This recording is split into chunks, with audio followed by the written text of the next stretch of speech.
So chapter 9 is about working with policy, and throughout the whole course, you're going to hear about the importance of policy, regulations, laws, but let's pertain to policies as being something that you have to abide by and have been written down, are there for people to look at and comply with, and they are enforceable. You know, different policies have different kinds of enforcement mechanisms, but these are more than guidelines we're talking about. They're policies that you have to work within. So all government agencies require to train their employees on policies, both internal and those affected by the reach of the government agency.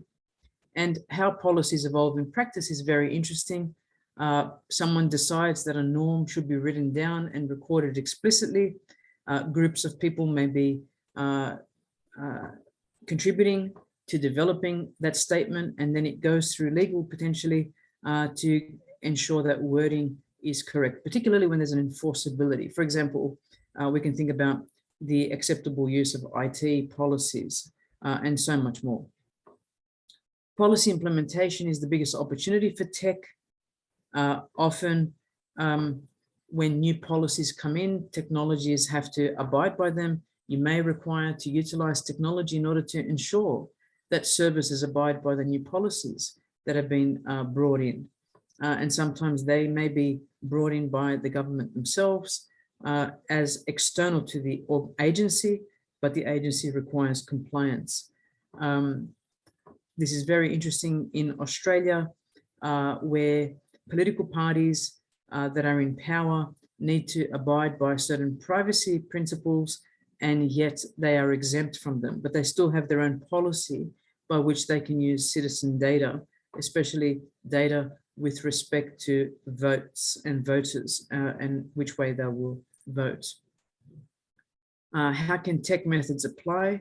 Well, very interestingly, they are the way that you actually bring in a policy into fruition, depending on the technology required in order to go forward.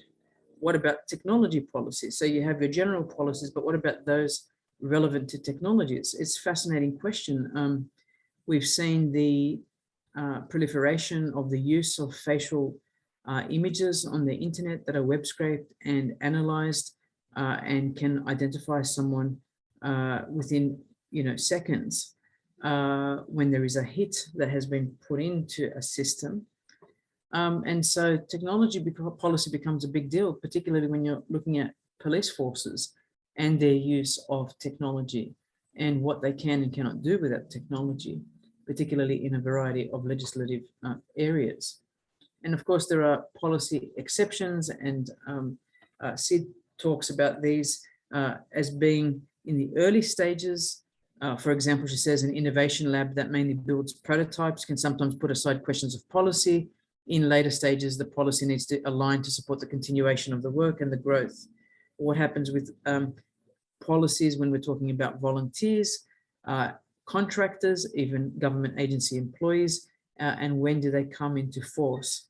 All of these are important things for civic tech projects and has enabled special hiring, especially within the field of human rights and even human resources, whereby specialists are brought in to programs to oversee a specific area, whether that's content, whether that's privacy, whether that's security. All of these pertain to policies allowing people to do certain things with the technology that is available and then otherwise not. So that is a short spiel on that chapter.